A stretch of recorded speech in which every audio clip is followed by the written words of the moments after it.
देखिएगा, अनंत रेखीय आवेश विस्तार के कारण विद्युत क्षेत्र की तीव्रता का जो फॉर्मूला हमने व्युत्पन्न किया था, उस फॉर्मूले पे आधारित कुछ न्यूमेरिकल प्रॉब्लम्स हैं।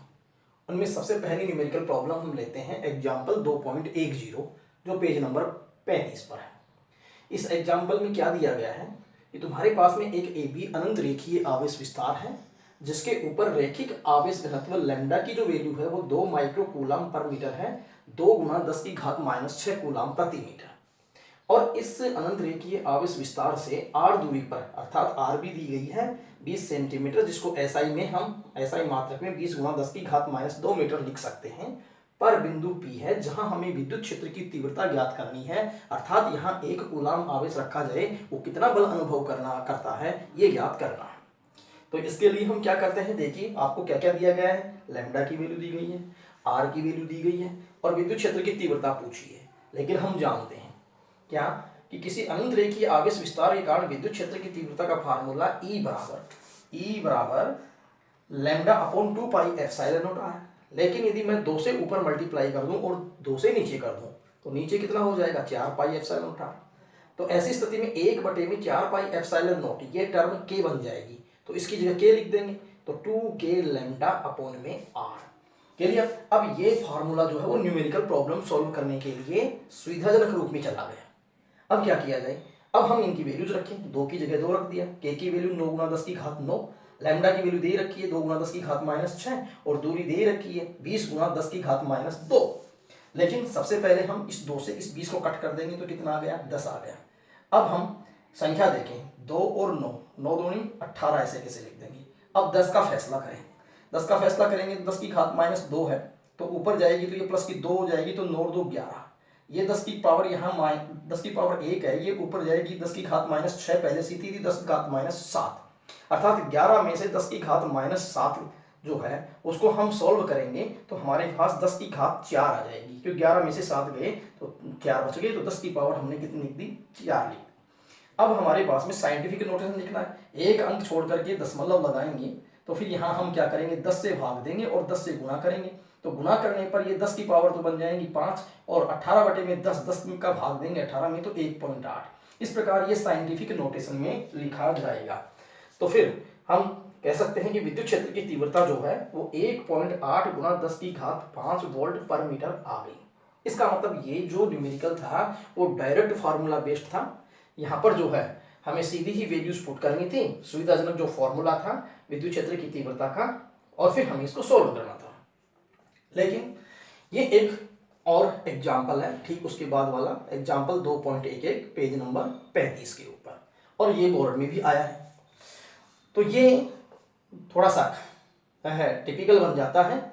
वो कैसे, इसमें क्या दिया गया है, यहाँ भी एक अनंत रेखीय आवेश विस्तार ए बी दिया गया है, ए बी से गुजरता हुआ एक अनंत रेखीय आवेश विस्तार है, जिसके ऊपर रैखिक आवेश घनत्व लैम्डा की वैल्यू जो है वो 10 की घात -6 कूलम पर मीटर है।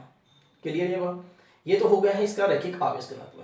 लेकिन इसमें क्या कहा जा रहा है कि एक इलेक्ट्रॉन इस रैखिक आवेश वितरण से, जो कि r दूरी के पथ पर, r त्रिज्या के पथ पर वृत्ताकार पथ में घूम रहा है, कितने त्रिज्या के पथ पर, r त्रिज्या के पथ पर घूम रहा है, और उसका वेग v हम मान लेते हैं। तो पहले तो हम ये देखते हैं कि ये जो क्वेश्चन है, एग्जाम्पल है, इसमें क्या क्या चीजें दी गई हैं। सबसे पहले रैखिक आवेश घनत्व ये दे रखा है, लैम्डा की वैल्यू 10 की घात -6 कूलम पर मीटर। दूसरी बात, जो इलेक्ट्रॉन इस वितरण के चारों ओर घूम रहा है उस पथ की त्रिज्या भी दे रखी है 0.1 मीटर। अगले वाली बात, इलेक्ट्रॉन का द्रव्यमान जो है वो m हम मान लेते हैं, ये m है 9 गुना 10 की घात -31 किलोग्राम, ये बात भी दी गई है।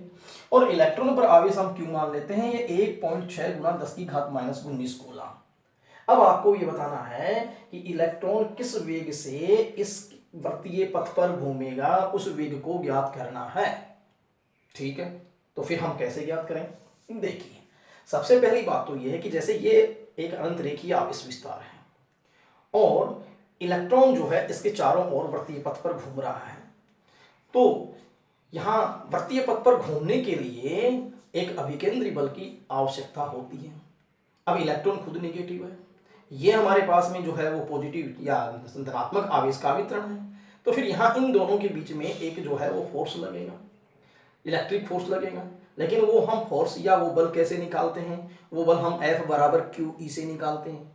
लेकिन हमें पता है कि जब कोई कण या वस्तु वृत्तीय पथ पर घूमती है तो उसे अभिकेंद्री बल की आवश्यकता होती है। तो फिर यहाँ जो मूल कंसेप्ट है या धारणा है वो क्या होगी कि इलेक्ट्रॉन पर विद्युत क्षेत्र के कारण बल, क्योंकि ये रैखिक आवेश वितरण, इसके कारण इसके चारों ओर विद्युत क्षेत्र और उस विद्युत क्षेत्र में कौन मौजूद है? इलेक्ट्रॉन। तो फिर इलेक्ट्रॉन विद्युत क्षेत्र के कारण कितना बल अनुभव करता है? तो इलेक्ट्रॉन पर विद्युत क्षेत्र के कारण बल Fe बराबर इलेक्ट्रॉन द्वारा ग्रहण किया गया अभिकेंद्री बल, तभी ये बात पॉसिबल हो पाएगी। तो अभिकेंद्री बल जो है इलेक्ट्रॉन को किससे प्राप्त होगा? वो प्राप्त होगा विद्युत क्षेत्र के कारण उत्पन्न बल से। तो फिर हम ये भी लिख सकते हैं अभिकेंद्री बल को यहाँ Fc सेंट्रिक। तो यहाँ Fe की वैल्यू किसके बराबर है? Fc के बराबर। ये कंडीशन बन गई। तो फिर अब हम ये देखेंगे कि इलेक्ट्रिक फोर्स Fe जो है वो तो QE होता है। ये बात चैप्टर नंबर 1 में आती है, F बराबर QE, विद्युत क्षेत्र की तीव्रता की के भौतिक महत्व से Fe बराबर QE। लेकिन क्लास 11th में ये बात भी आती है कि अभिकेंद्री बल क्या होता है? mv²/r। तो फिर ये दोनों बल बराबर होंगे, अर्थात अभिकेंद्री बल किससे प्राप्त होगा? अभिकेंद्री बल इलेक्ट्रिक फोर्स से प्राप्त होगा। तो फिर Fe की जगह हम QE रख दें, Fe की जगह हम QE रख दें और Fc की जगह हम mv²/r रख दें। लेकिन हमें जो है इन दोनों को हम बराबर करते हैं तो फिर r तो कैंसिल हो जाता है। लेकिन इस क्वेश्चन में आपको निकालना क्या है? वेग। तो वेग निकालना है तो फिर v² इक्वल, यहाँ हम इसको क्रॉस मल्टीप्लाई कर लेंगे तो 2k q लैम्डा अपॉन में m से डिवाइड हो जाएगा। लेकिन v चाहिए तो दोनों पक्षों का वर्गमूल ले लेंगे तो 2k q लैम्डा अपॉन में m।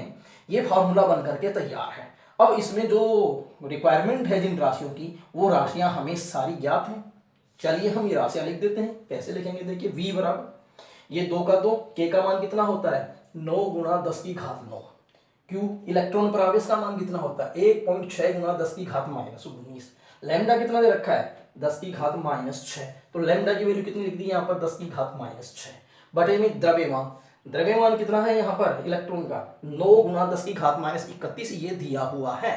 तो फिर 9 × 10⁻31 सॉल्व करें। 1.6 यहाँ दशमलव हटाएंगे तो यहाँ पर कितना आ गया? 10 आ गया। 9 से 9 क्या हो गया? कैंसिल हो गया। अब क्या किया जाए?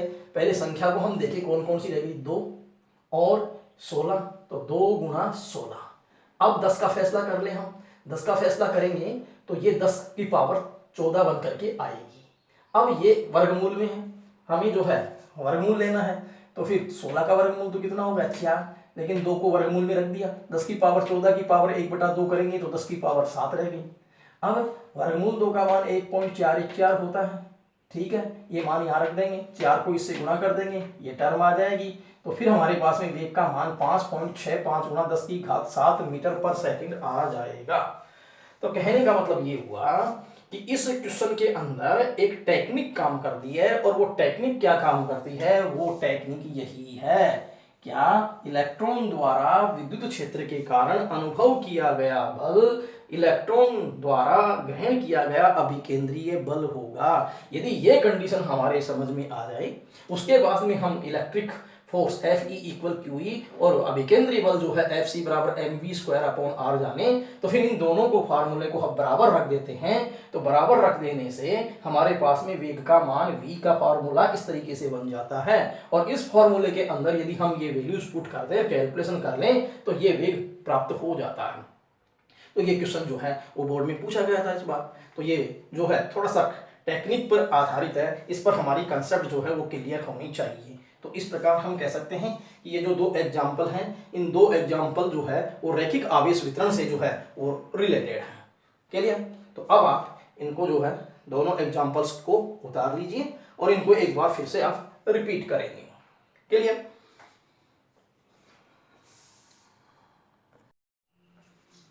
अब देखिए, गाउस के नियम का एक और अनुप्रयोग है, अनुप्रयोग नंबर 2। पहला अनुप्रयोग था रैखिक आवेश वितरण के कारण किसी बिंदु पर विद्युत क्षेत्र की तीव्रता ज्ञात करना। ये आर्टिकल हम कर चुके हैं।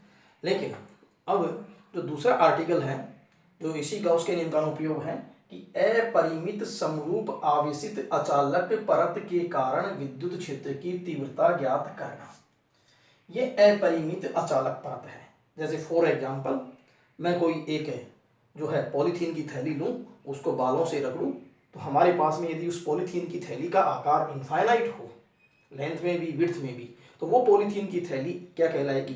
अपरिमित अचालक आवेशित समरूप आवेशित परत कहलाएगी। और उसके कारण, उस परत के कारण हमें इस बिंदु पर कहें या इस बिंदु पर कहें विद्युत क्षेत्र की तीव्रता ज्ञात करना।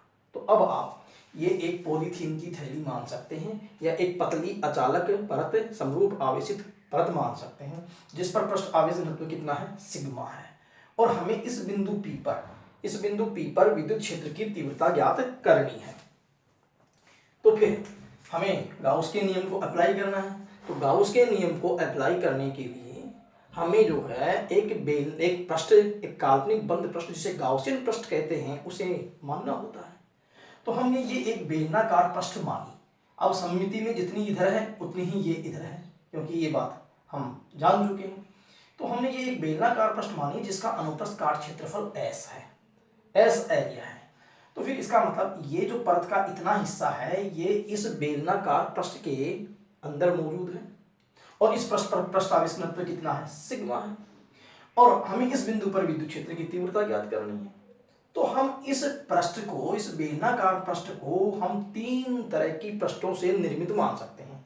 एक तो ये वृत्ताकार, दैट इज S1, एक ये जो है वक्राकार, दैट इज S2, और एक फिर इधर ये वृत्ताकार, दिस इज S3। तो कितने पृष्ठों में माना गया है इस बेलनाकार पृष्ठ को? तीन पृष्ठों में।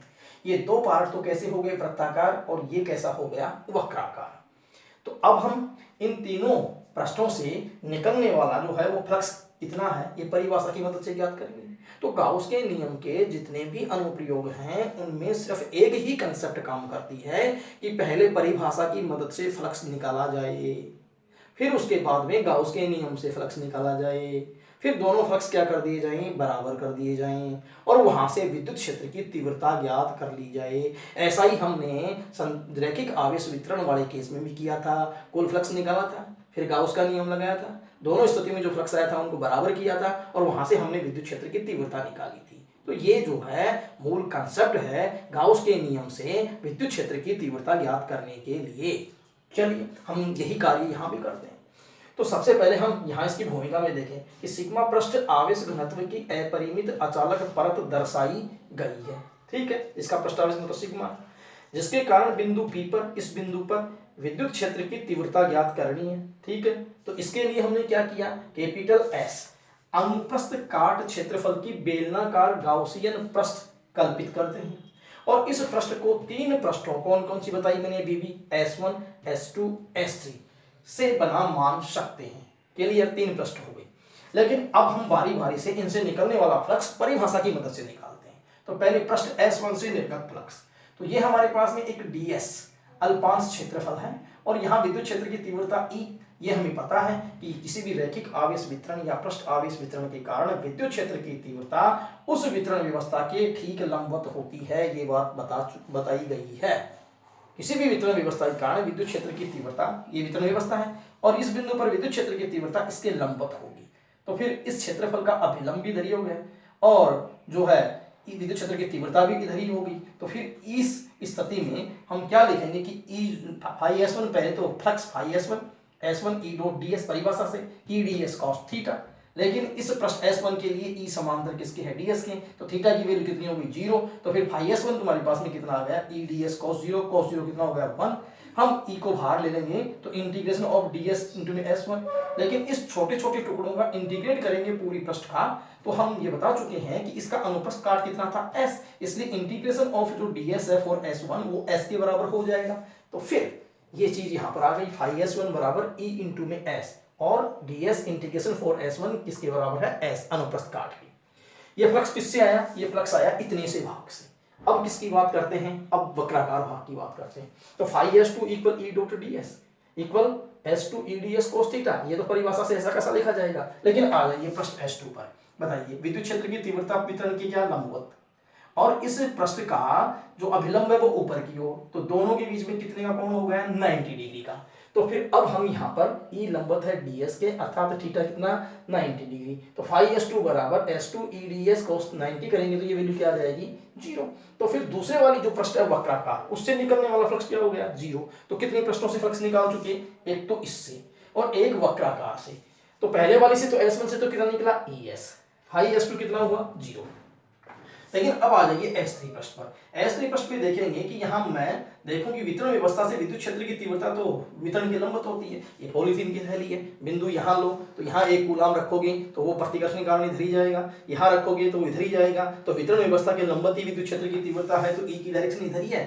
और यहाँ यदि आपने क्षेत्रफल लिया है तो इस क्षेत्रफल के कारण ds अभिलंब दिशा में जो है ds वेक्टर भी इधर ही होगा। तो दोनों समांतर आ गए, तो दोनों समांतर आ गए। तो समांतर वाले केस में तो हमने पहले भी किया था ES।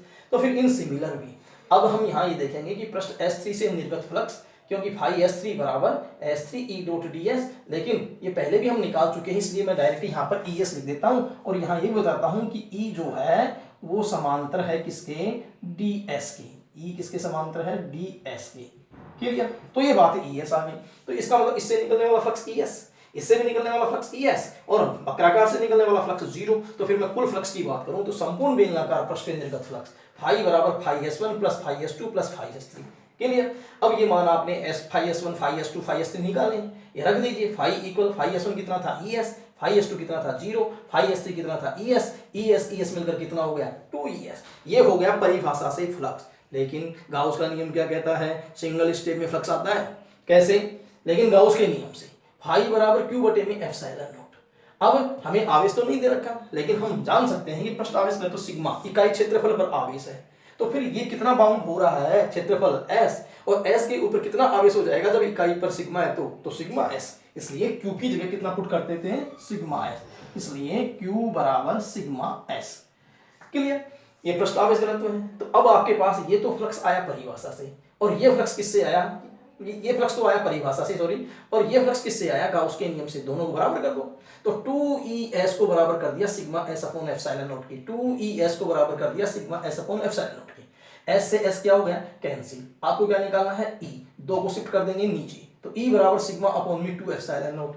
क्लियर, बात वही आ गई, पहले परिभाषा से फ्लक्स निकाला, उसके बाद में किससे निकाला, गाउस के नियम से। दोनों क्या कर दिया, बराबर, बराबर करने के बाद में क्या निकाल ली, विद्युत क्षेत्र की तीव्रता। लेकिन हम ये कहें कि P बिंदु पर जो है विद्युत क्षेत्र की तीव्रता जो है वो इस दिशा में है, इधर इकाई सदिश में r कैप मान लो, तो फिर इसी फार्मूले को हम इकाई सदिश रूप में, उसमें सदिश रूप में कैसे लिखेंगे, तो फिर यहाँ मैं r कैप से गुणा कर दूं इसको, और r कैप से गुणा करूंगा तो परिमाण को यदि इकाई सदिश से गुणा किया जाए तो वेक्टर बन जाएगा, तो ये वेक्टर बन गया। तो फिर ये चीज किसमें लिखी गई, जो है समीकरण 8 वाली, वो सदिश रूप में। तो इसके बाद में समीकरण 7 के बाद यहाँ समीकरण ये 8 आ गई। लेकिन अब हम ये देखें कि E एवं R में ग्राफीय निरूपण क्या होगा, लेकिन इसके फॉर्मूले में हमने ये देखा कि R पर डिपेंड ही नहीं कर रहा, ये R कैप इकाई सदिश है, लेकिन ये फार्मूला है परिमाण रूप में, तो E जो है वो दूरी पर निर्भर ही नहीं कर रहा। तो दूरी पर निर्भर नहीं कर रहा, इसका मतलब ये बिंदु चाहे यहाँ हो, चाहे यहाँ हो, चाहे आगे हो, तो फिर ऐसी स्थिति में E का मान तो सेम ही रहना है, क्योंकि R के ऊपर इसकी निर्भरता है ही नहीं। इसका मतलब हम E और R का ग्राफीय निरूपण करेंगे तो फिर एक स्ट्रेट लाइन समांतर जो है वो एक रेखा खींचेंगे किसके, इस R एक्सिस के, अर्थात विद्युत क्षेत्र की तीव्रता इस आर्टिकल में जो है दूरी पर निर्भर नहीं करती। लेकिन यदि कोई हमें ये कहे कि E और सिग्मा में जो है क्या ग्राफीय निरूपण होगा, तो फिर यहाँ हम फार्मूले में देख रहे हैं कि E जो है वो समानुपाती है सिग्मा की, तो फिर हम ये कह सकते हैं कि यहाँ तो जैसे जैसे सिग्मा बढ़ेगी वैसे वैसे विद्युत क्षेत्र की तीव्रता बढ़ेगी। इसलिए यहाँ सबसे इंपॉर्टेंट बात क्या है कि अपरिमित अचालक जो समरूप आवेशित परत होती है उसके कारण जो विद्युत क्षेत्र की तीव्रता है वो तीव्रता उसके पास स्थित बिंदुओं की दूरी पर निर्भर नहीं करती, तभी ये हमारे पास में ग्राफ जो है वो दूरी एक्सिस के समांतर आती है। इस तरीके से आप इस पूरे आर्टिकल को जो है एक बार रीड कर लीजिए, पढ़ लीजिए, और कहीं समझ में नहीं आता है तो मुझे इन्फॉर्मेशन कर दीजिए और जो है इसको नोट भी कर दीजिए। क्लियर, ये हो गया दूसरा अनुप्रयोग।